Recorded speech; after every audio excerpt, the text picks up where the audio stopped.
colors out of.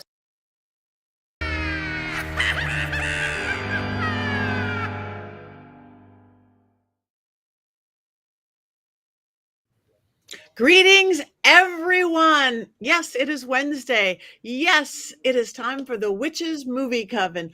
Witches talking about witches in movies. My name is Patty Negri. I am one of your hosts. I am honored to be here. This is Black Phillip. So we've all got all sorts of news this week. So I'm going to start here. Let's start with Courtney. What do you got going on? So are we doing news first? I thought we were doing intros first. We're doing intros first. Oh, well, I'm Courtney Buckley. I have a lot going on that I'll share in a few minutes. My Black Phillip is over here because we're, I don't know, maybe in a little bit of fight right now because my other Black Phillip is on the screen. Oh. Seeing double. So thank you very much. Richard Lale. Hello, I am Richard Lale. Richard Lale is one name, not two. If I were just Richard, I would be a. With that, I am the gentleman psychic. I am everywhere. I am everywhere gentlemen psychics are found. And I'm just happy to be here today. Great movie. I mean, good movie. Oh, good things. Good things. Good to be here is what I mean. And the lovely, extra lovely today, Miss Heather Green. Hi, I'm Heather Green. I am an author of Lights, Camera, Witchcraft. I actually have it to hold up. Yay!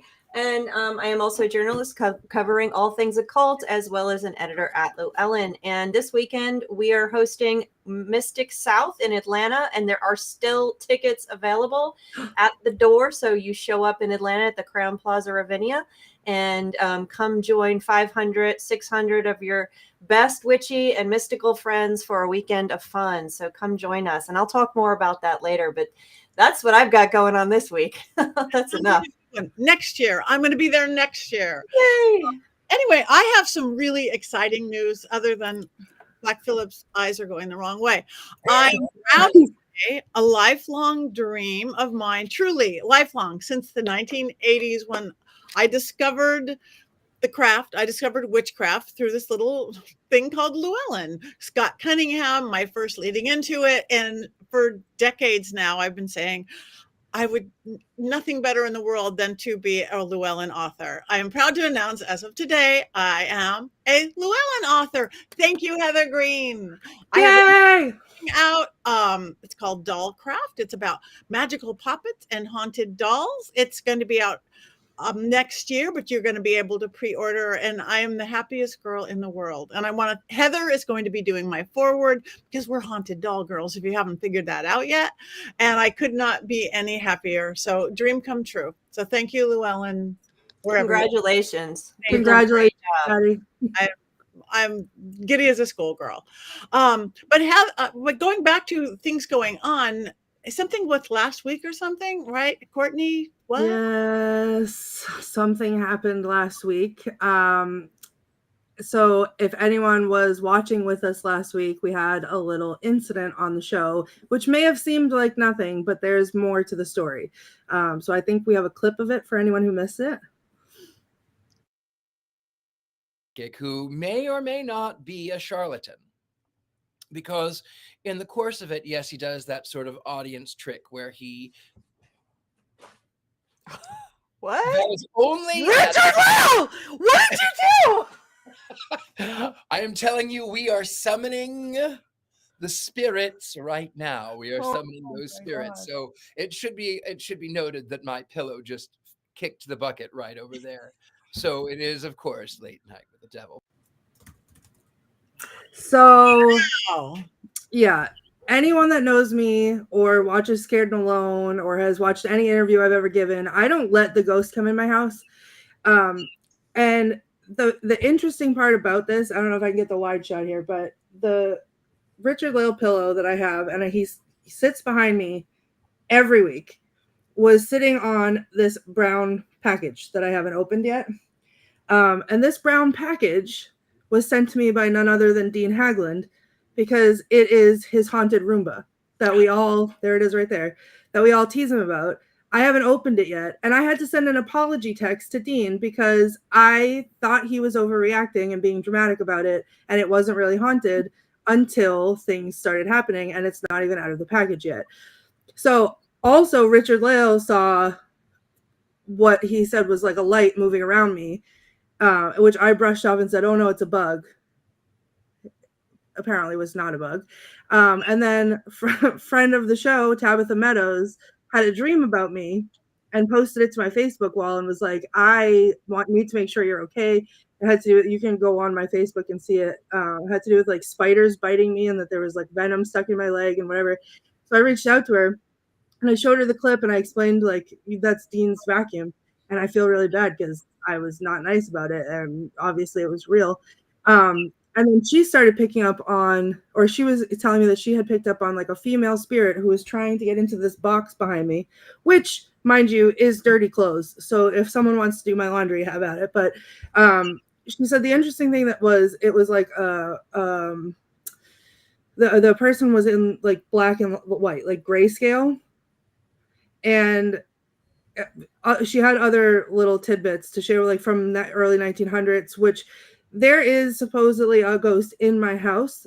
Not, I live on the first floor and up on the third floor is the attic and she stays up there. But there is newspapers from that time period, like pasted on the walls of the attic. So this is something that like my upstairs neighbors hear and have told me about, but I have put such protections around my own house that I don't experience it and I don't hear about it until I welcomed Dean's haunted Roomba into my house.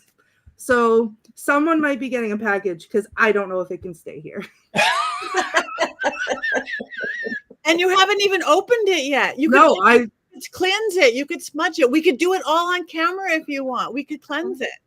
I think I might need to because I was supposed to, like, I was going to film an unboxing video and make it for, you know, like people who watch Scared and Alone to watch because I thought it'd be fun. But I don't even want anything to, like, I feel like I'm going to open it and unleash the beast. Like, I've been too scared. Rob, our producer, has been like, hey, have you unboxed it yet? No, because I'm scared of it. You knew it was a haunted Roomba when he sent it to you?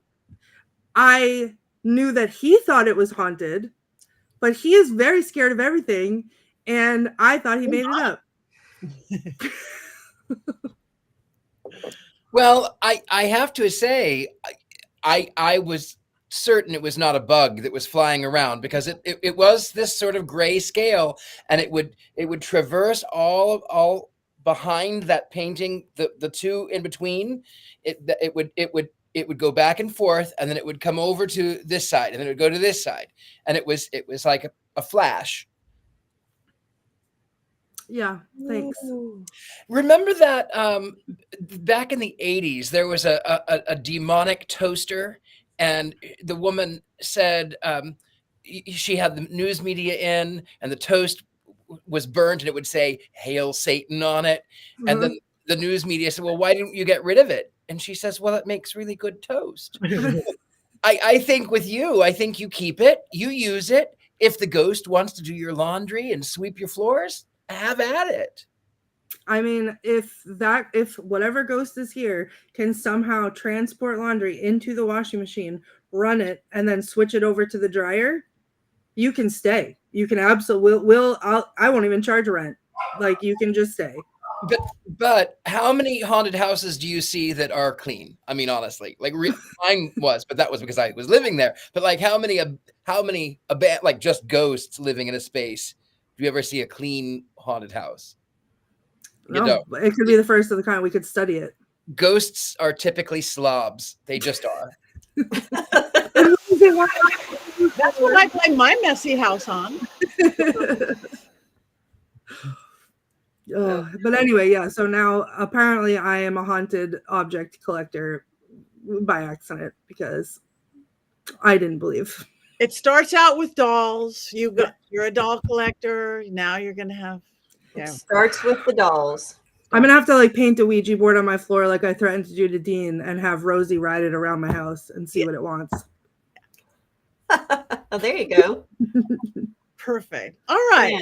Well, anyway, so it's been a busy week for all of us. We miss Jason tonight. We wish him well wherever he is in the ethers. And he will be back next week. And hi, everybody. Comments, demonic toaster. Yeah. I'd rather have a Roomba. I could use one of those. So if you decide to get rid of it, I'll take but I have a very crowded house. Anyway, our movie, Beautiful Creatures. In case somebody hasn't seen it, Richard Lael, do you have a quick little synopsis of this? I do have a quick unbiased synopsis of this Southern Gothic translation of a book into a movie. It is a Romeo and Juliet story. They're from two different houses. One is mortal. One is not a witch. She is adamant she is not a witch.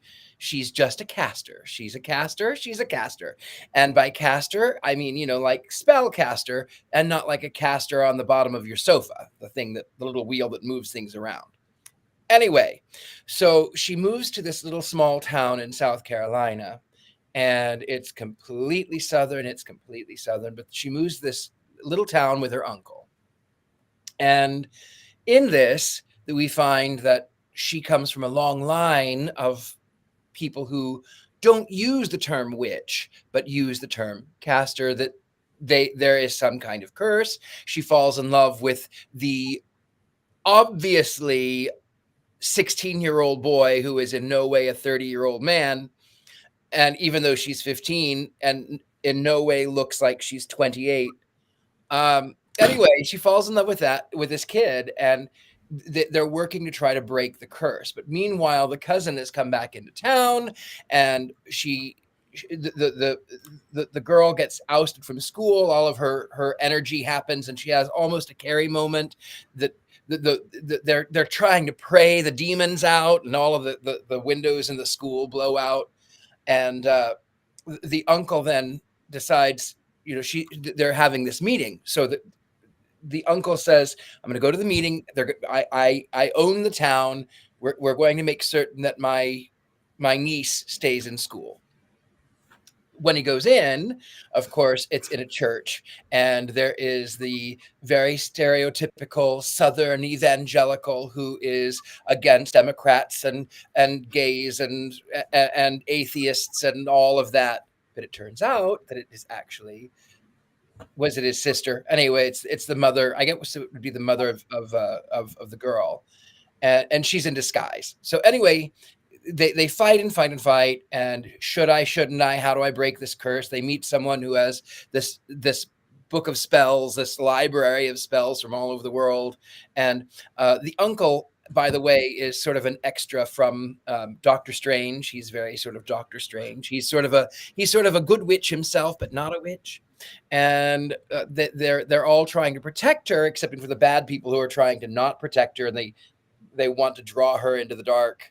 But she, at her 16th birthday, she has to make the decision. Am I evil? Am I good? Long story short, the boy says he's going to be with her the entire time. Even though he wants to get out of town, he loves her, and he will be there with her. So to protect him, she makes it so that he is no longer in love with her, that's the way that he has to go, because if he stays with her, he will die.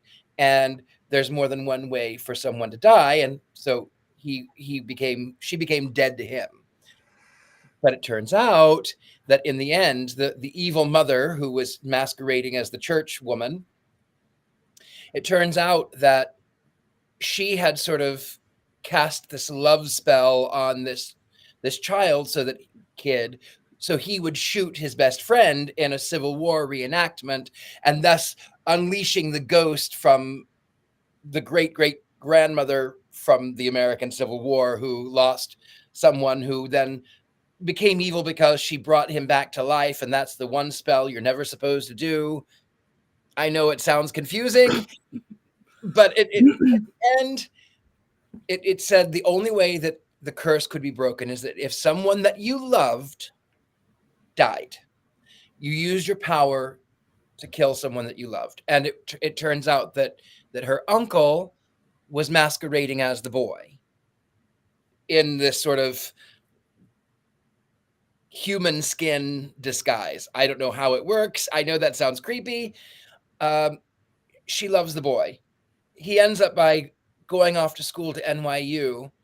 But then at the very last minute, when he's all but forgotten about her, he sees her at the library. And as they pass the sign where he, who is definitely 16, 17, 18, and she, who is definitely 15, 16, definitely, where they had intercourse, and it was all on fire. And then as they're leaving, There was. I know it's a lot. There's spinning tornado rooms, and I mean, how can I describe it? I don't know. I watched it on my phone, but it was really good. I mean, it was interesting. That's what I can say. So the end. He stops the car. He says, "Wait, Lena," and she's decided that she's going to be both good and evil because you have to have balance of both. That sort of is That's it. Thank you very much. It is a Romeo and Juliet story of non-witches that call themselves casters and the choice of good and evil. Thank you, Richard Leal. We have got it clear. Now, Heather, do you have any more information on it to perhaps make it clearer or different? Whether something in your book or clearer or different? Well, so it is in my book. I talk about this movie a lot, and especially when I do lectures on it, because it is one of the very typical strong movies that came out right at the beginning of this last wave of witch film popularity.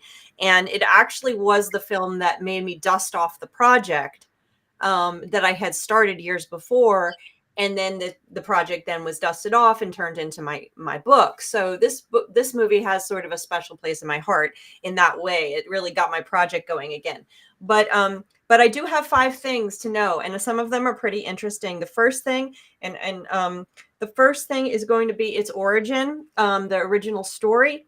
Number 2 is Gothic romance and horror. We'll talk about that again. Number 3, the age of 16 and why that's important.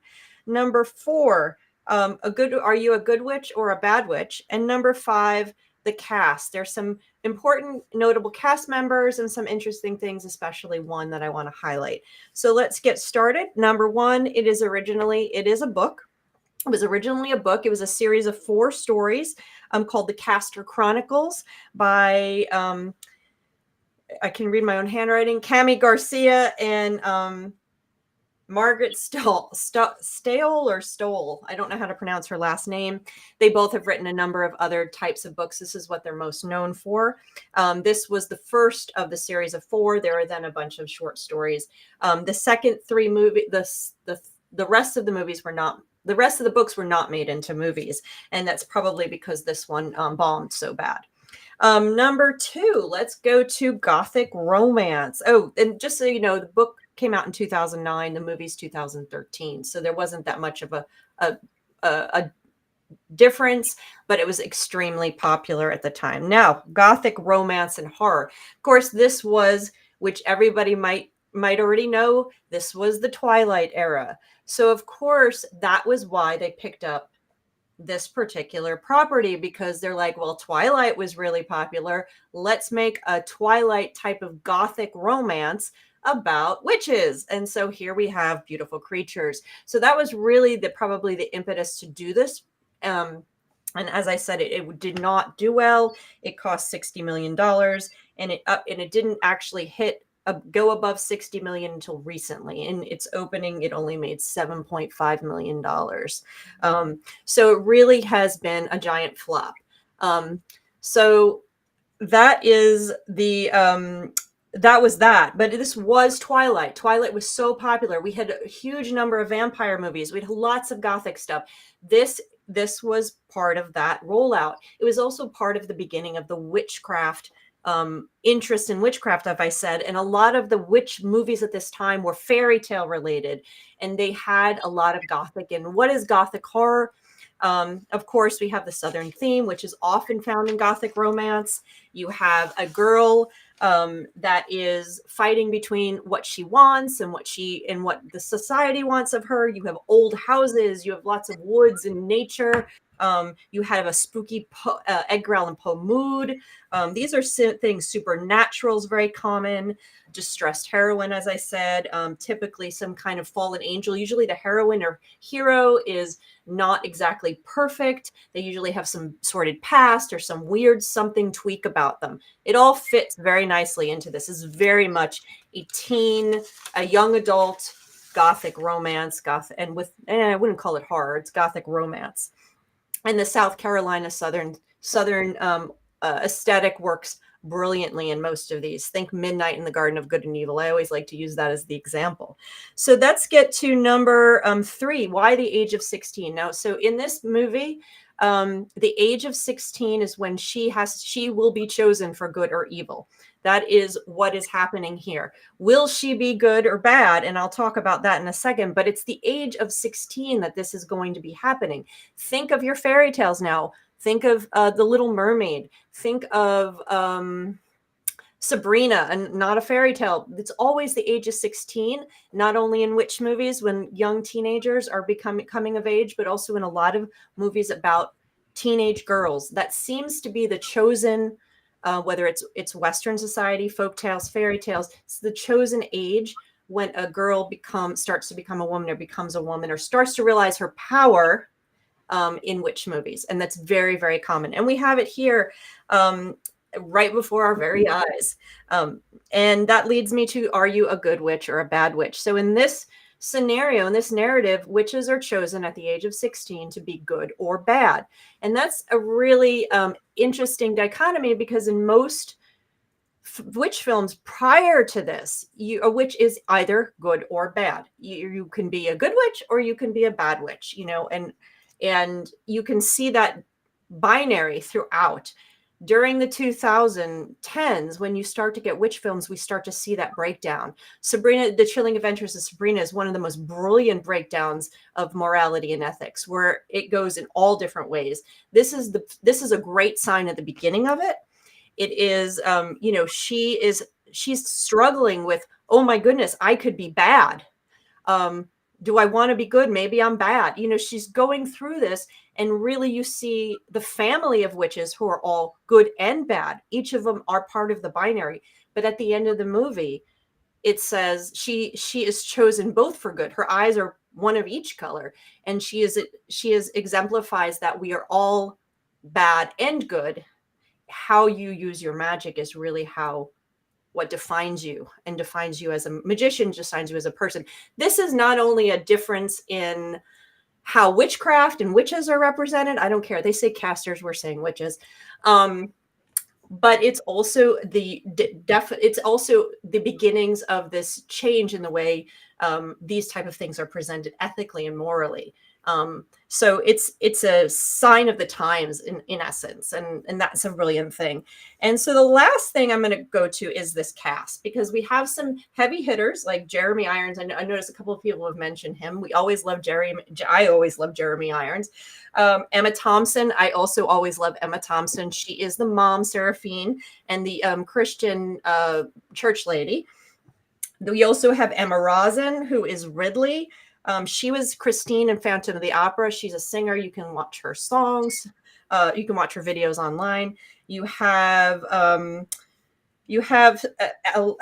Alice, and I'm going to pronounce her name wrong. It's probably up here. Englert, I think is how you pronounce it. She, interestingly, has been a ton of stuff if you look her up, but this is the interesting thing. She was Billiana in You Won't Be Alone, the movie we reviewed a couple months ago. She was Billiana. That's the woman, that's the girl who becomes the mother and then has the child, or tries to have the child, etc. She was one of the main characters. I did not know that, so I thought that was interesting. And then, of course, Ethan White, the character Ethan White's played by Alden, and I have to look here, E-N, how you say his last name. There it is. Ehrenreich. He is Han Solo in the Solo movie. So you have all these characters, but there's one I've left out here, and that's the one I really want to bring out, and nobody's mentioned her yet, and that is Amma. She is the librarian. She is played by Viola Davis, the great Viola Davis, who is in a number of wonderful films. You probably know her from The Help if you've seen that. She was in the Hunger Games, most recent version of it. She was fantastic. And the important thing about Viola Davis's character, and I feature her in a section in my book called On Hoodoo, and bear with me here because it's super interesting. The original character, the librarian of Amma, was a maid in the original book. The director turned her into a librarian, which is a big, important thing especially for Viola. And she said, when they asked her about it, she says, I understand and I respect the book, but this is 2013. And I think that when Black people are woven into the lives of characters in 2013, then I think they play other roles than maids. So this was a really important change for her. And it was precipitated by the director and writer, not her, but she did a fantastic job. And librarians in witchy movies are really important. There's typically always one. They're either a librarian or a metaphysical store owner, or they know a professor, that knows about the occult. There's always someone in these, and she plays that role, and it's typically played by an old white guy or sometimes a mother figure, like in The Craft. But this is a step forward for the representation of witches, Black witches, that in Hollywood film. She is a witch herself, a folk witch. And you can see her do a little ritual. She's not a caster. She's different, but she has the knowledge. And what's really interesting is she also said that she spent a ton of time in New Orleans studying voodoo.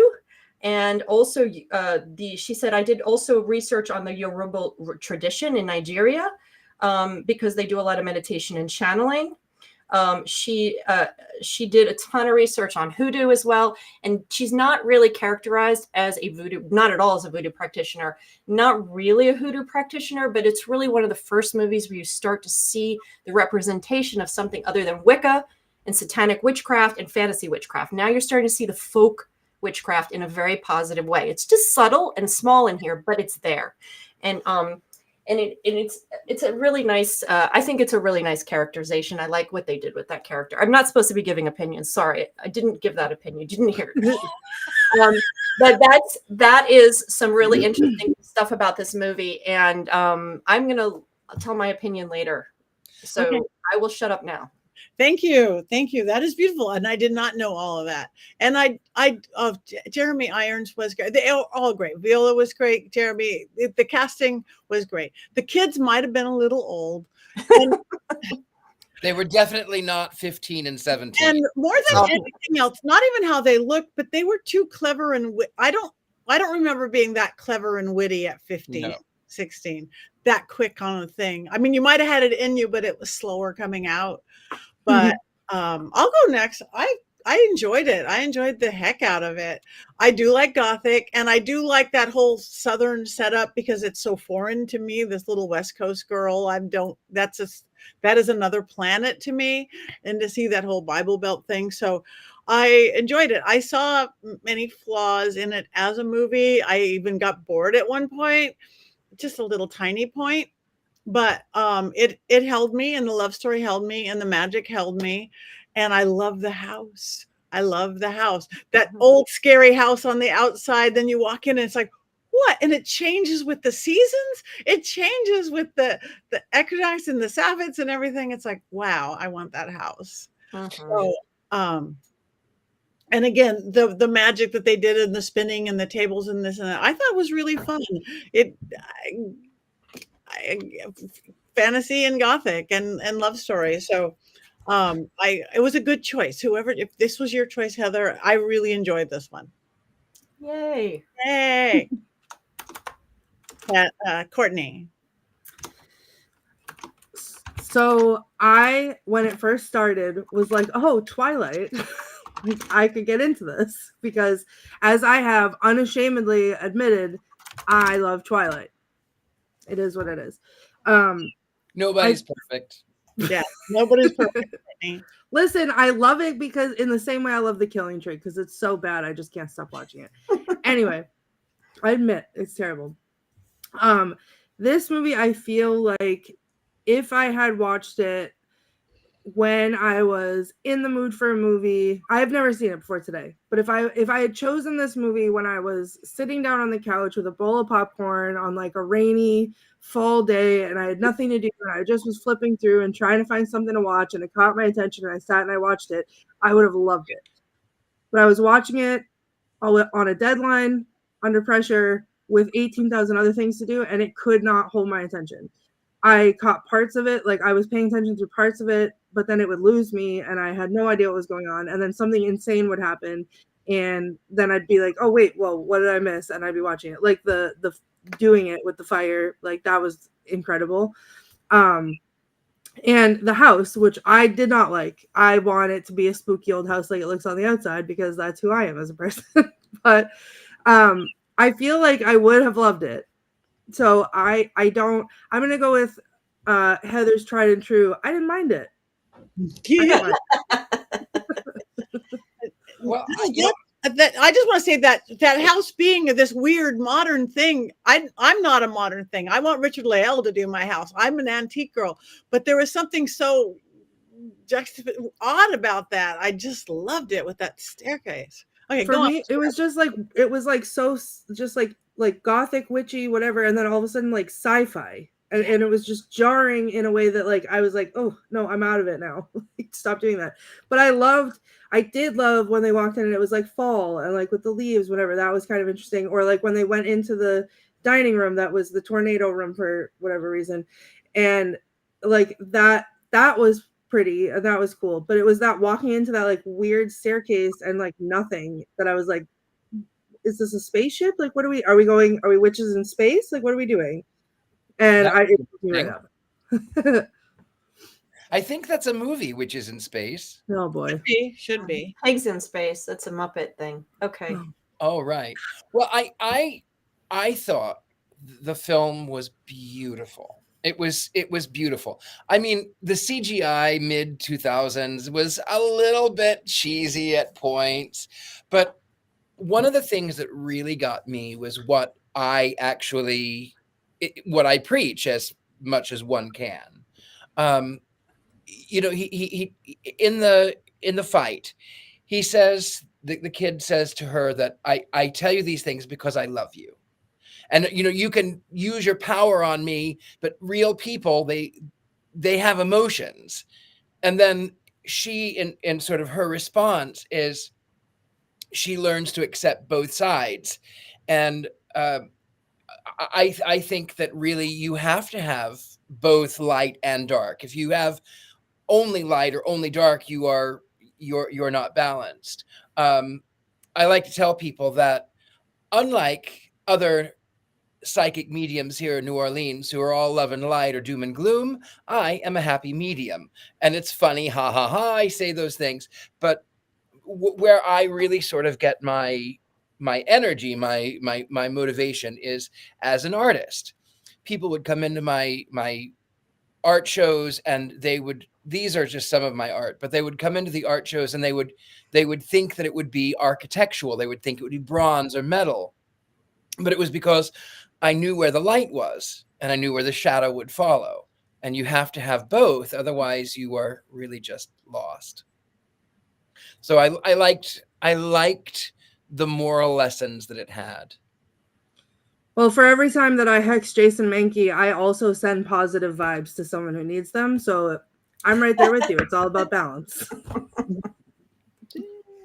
Well, I will share that I saw this one in the movie theater because, as I said, I started to see a trend because of what else was around at that time. And there was a ton of fairy tales. Once Upon a Time was starting then. You had Salem, the TV show. You had American Horror Story Coven. Witches of East End, I think, had already come out. Celebrations for the Wizard of Oz's 75th, or I think it was their 75th. You started to see Oz the Great and Powerful. There was a ton of witchcraft, mostly fantasy. And this followed, and I really am interested in seeing, I love to watch the monsters that one of the things is I love to watch cultural trends in movies, obviously, but I love to see the monsters we're fascinated with because they come in waves. the early 2000s were ghosts and paranormal. A huge number of films that were all ghost and paranormal in the early 2000s. We went through a zombie period, we went through a vampire period, and then of course we have the witches. And so this movie I went to see in the theaters when I said, oh, I got to see this movie.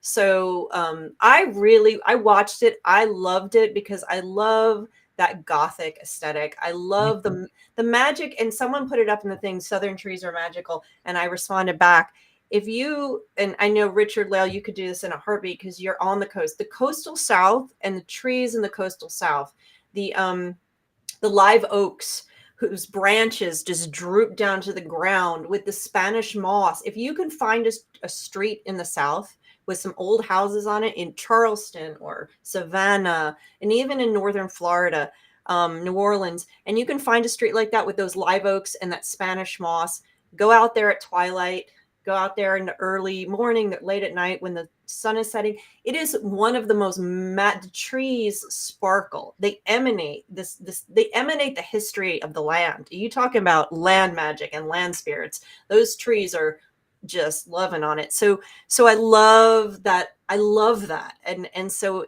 anything that has that is going to be like okay with me, even if the movie is terrible. And I also enjoyed Twilight. For whatever the good, the bad, and the ugly, and there's some bad and there's some cheesy, but I actually liked watching Twilight. I'm totally with you, Courtney. I have never been more excited about anything in the entirety of my life.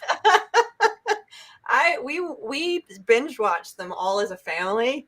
But I enjoy watching them. You know what? I'll watch good, bad. I don't care. I enjoy watching them. And this is very much Twilight with witches, but I enjoyed it. I loved it. It isn't perfect. There are parts where I'm just like, yeah, that's kind of boring. But there's parts where I'm like, when Ridley comes walking out with her sunglasses in her black lace outfits and stuff, I'm like, oh yeah, that's great. That's fantastic. They spent some money.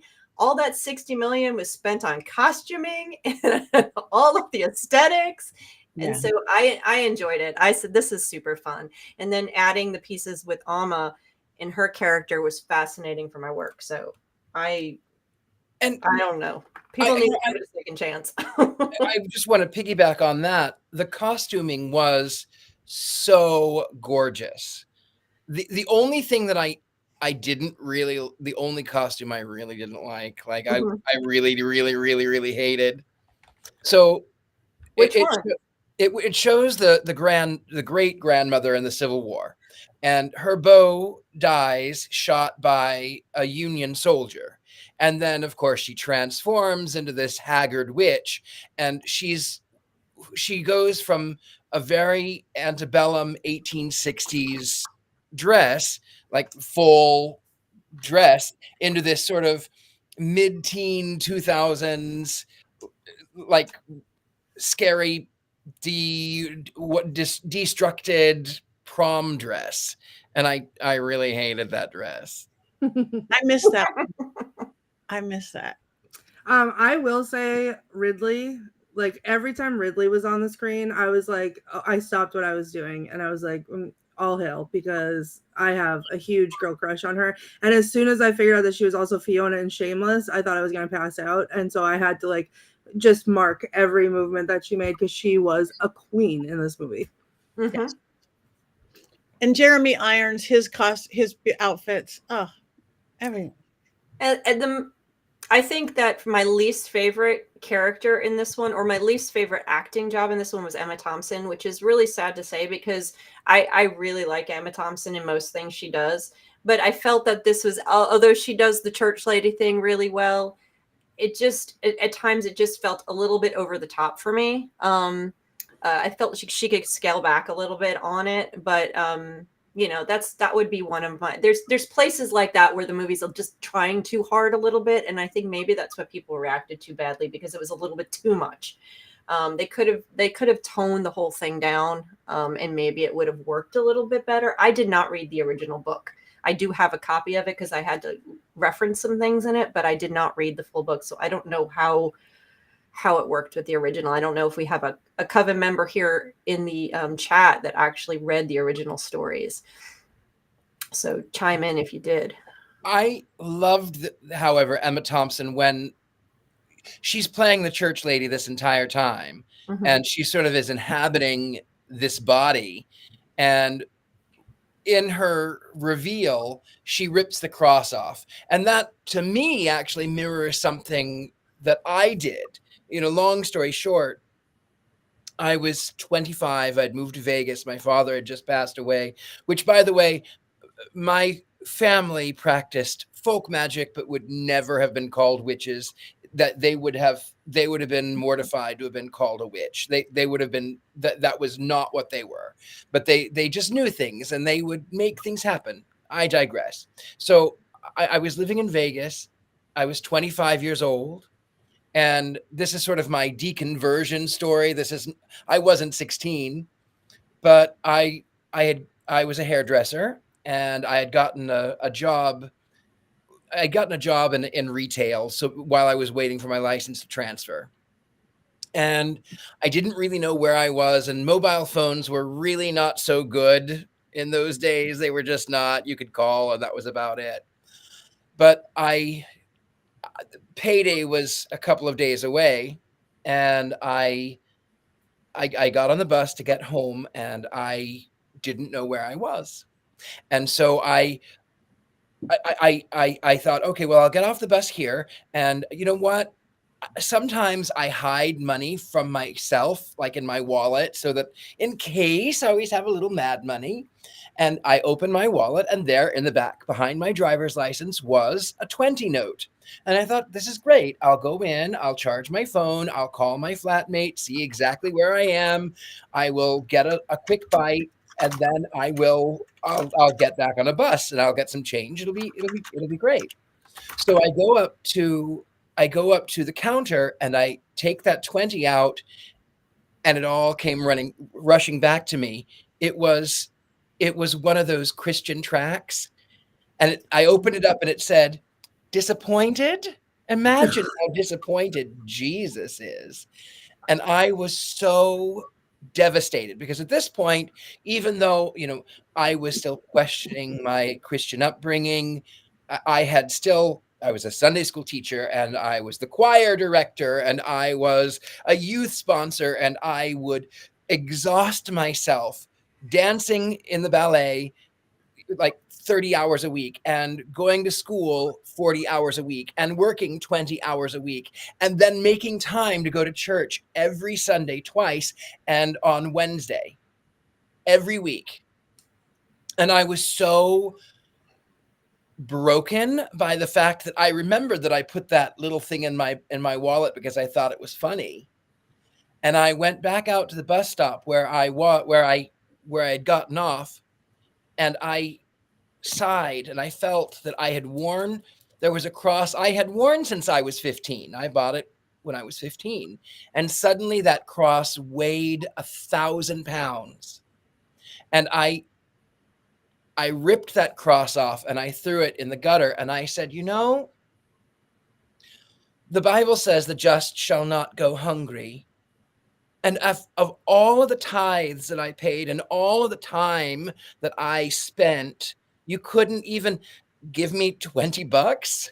And so I wandered lost for hours. I wandered back and forth up and down the street for hours. I could not figure where I was. And I was crying, and I was lost. And then I went, wait a minute. Okay, it's dark now, but I know where I am. This looks familiar. Finally, after like hour number 3, I knew where I was. And so in Emma Thompson's portrayal, she makes this thing about what makes you lose your power is pretending to be something that you're not, hiding behind something. So even though Emma Thompson was over the top and wasn't really necessarily the best in her performance skills, that symbol of ripping the cross off and revealing who she is was personally very powerful for me. That's cool. Beautiful story. We're all hugging young Richard Leal right now. Oh, I'll hug him. Well, it was a lot. Don't disturb the Roomba. Richard Little knocked over Black Phillip, not the Roomba. Did it fall over again? No, the Black Phillip did, but I did that. Nobody, don't come in the comments and say that it fell, because I'll be scared. Oh, you did that. All right. Well, do we have any quotes on this movie, Miss Courtney? Yes. Hello. Yes. Please hold. Okay. So in all fairness, I took some, and then I got distracted, and then I tried to focus on watching the movie, and then I have a couple other ones. So they're not really in any order. Hold on. The beginning was like one-liner after one-liner, which I really liked.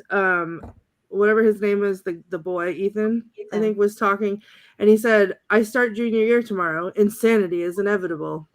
And as a mother of a high schooler, soon to be, I feel that in my soul. Then he said, "They keep reenacting the Civil War like it's going to turn out different." That was just funny. And then one of the mean girls said something about, "She damned daddy to hell so many times, I swear." Oh, no, maybe it was one of the boys. "She damned daddy to hell so many times, I swear he drank just to get there quicker." And I thought that was pretty funny. One of the mean girls did say this. She said, "She looks like death eating a cracker," when What's-Her-Face walked in. And then let me go over here. Hold on. One of the girls said, "I pray every night that you don't go straight to hell." And Ethan said, "Oh, I won't go straight to hell, Emily. I want to stop off in New York first." I did that. Then, oh yeah, Lena, when the mean girls were being mean, she said, "Bless your heart, sugar. You must have been first in your litter," which I thought was funny. Oh, and then, okay, this is my last one, and it was my probably all-time favorite line in the whole movie.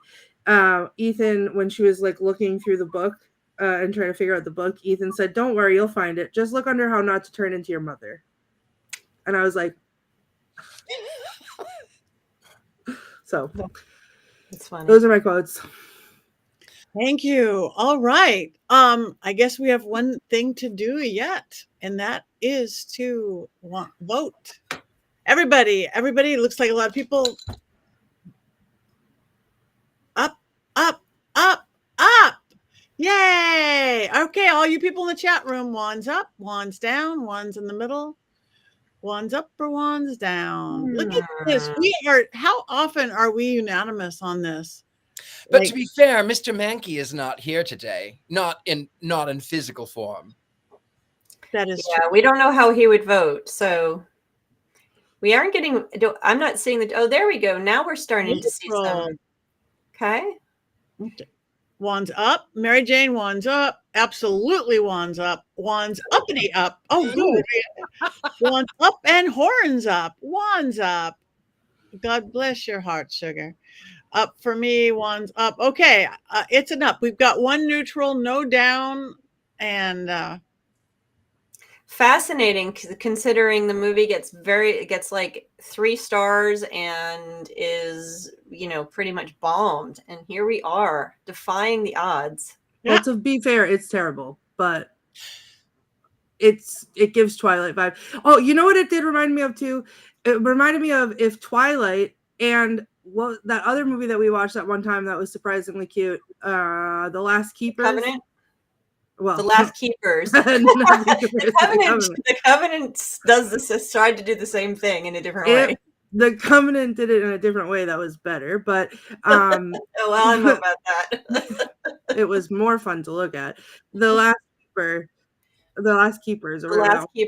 I love that movie. Me too. And so it felt like that and Twilight came together in a movie. So well, because those were both about teenage girls witchy girls trying to come into their own and their magic, and having probably 16, 17-year-old and dealing with their family, their witchy family versus their non-witchy boyfriend, and falling in love. So yeah, I could totally see that Beautiful Creatures is a love child of Last Keepers and Twilight. Yeah, that makes that's total the sense. t-shirt right there. Doctor Strange, you have to admit, there's a little Doctor Strange in it. I don't know. I don't necessarily see that, but that's good. Uncle reminds me of Macon reminds me of Doctor Strange. Yeah. Okay. All right. Well, what are we doing next week? Colors Out of Space. Colors Out of Space. It's a 2019 movie.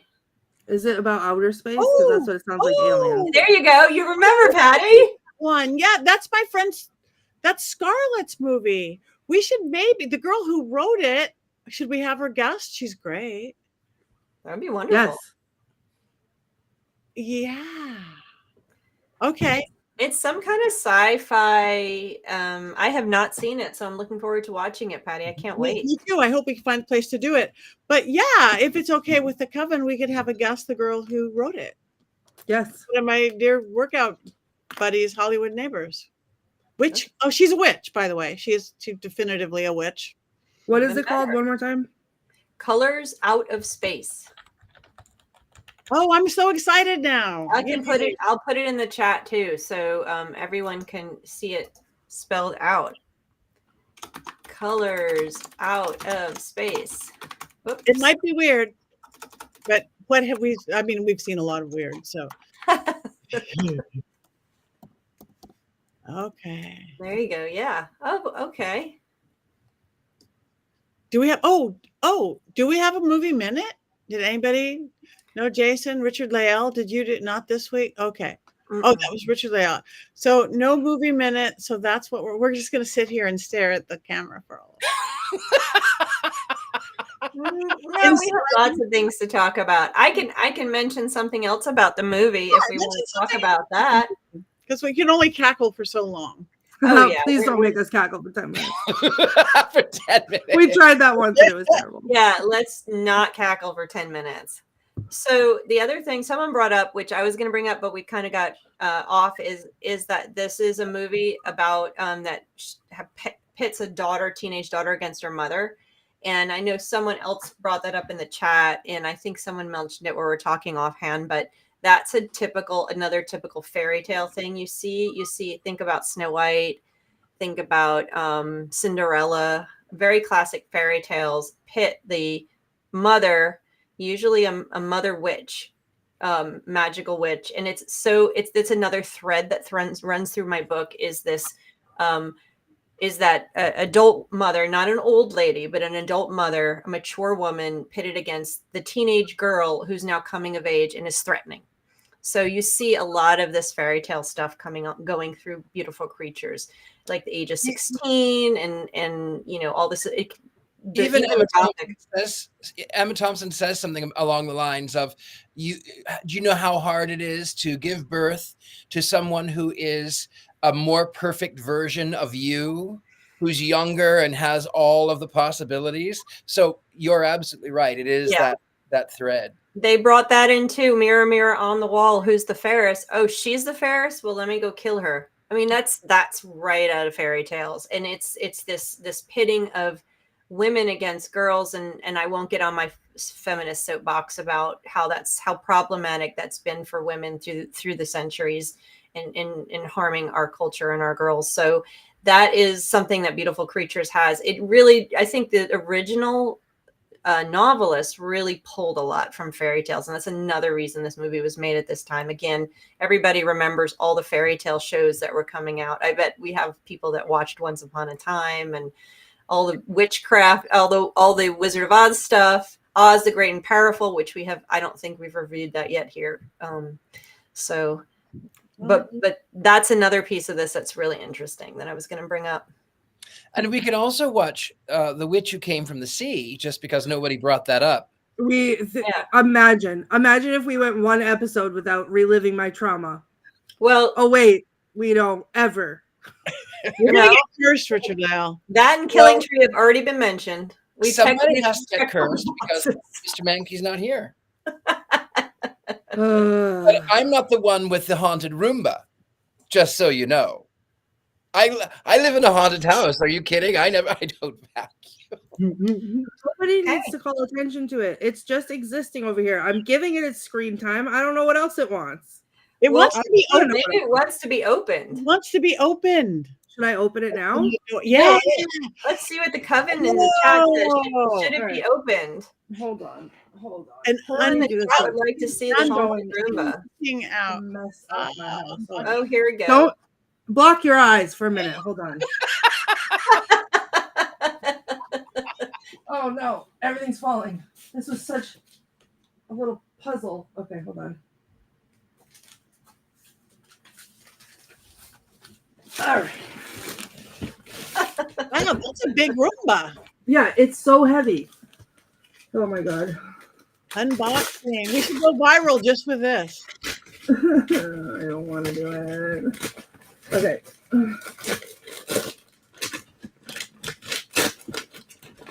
Imagine Your lights changed. Go on, keep opening. It's fine. I didn't change anything. My lights are on the wall and on the ceiling. Keep going. No. Okay. Hold on.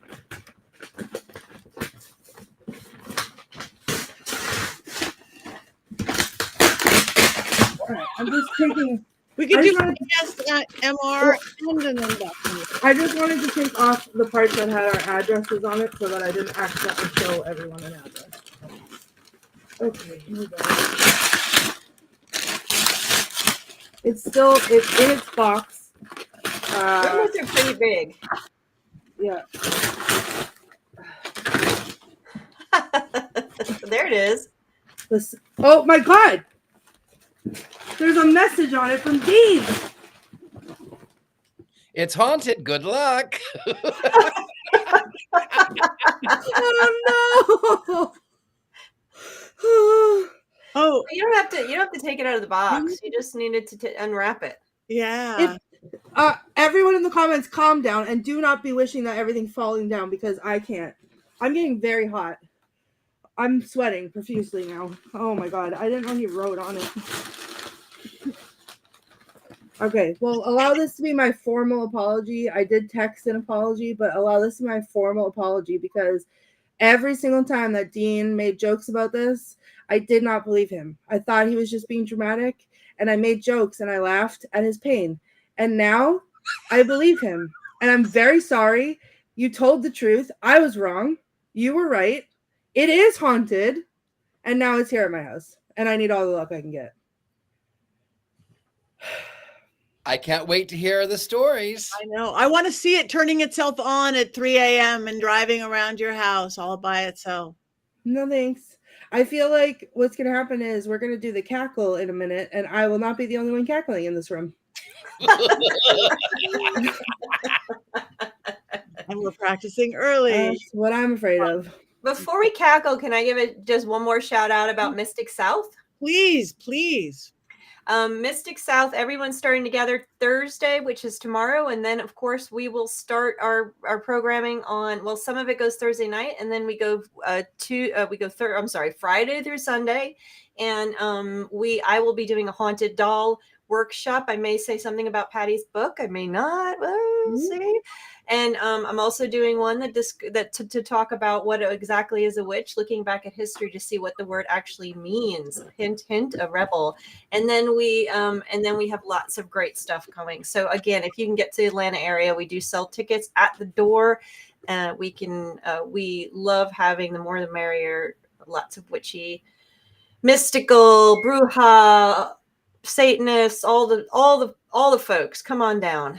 Come on down. Next year, I'm going to be there. I've still never been to Atlanta. And I do want to say anybody in the greater Los Angeles area, next Friday, I'm doing a gallery read. The first time in a theater by myself, my name on the marquee. I'm headlining the whole gallery. Hot Summer Seance, it is called, in Newhall, Santa Clarita.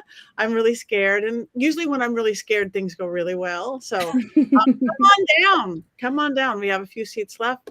So lots of fun things coming up. So that's I think we need that on a t-shirt because I feel the same way. When I'm really scared, things go really well. Yeah, it's fear. Fear can freeze you in your tracks, make you live not the life you want, or fear is the most inspirational thing. That's what they say about performing. If you're nervous right before a performance, that usually means you're ready. Yep, that means you're ready, and you just take that energy. Embrace fear. Ugh.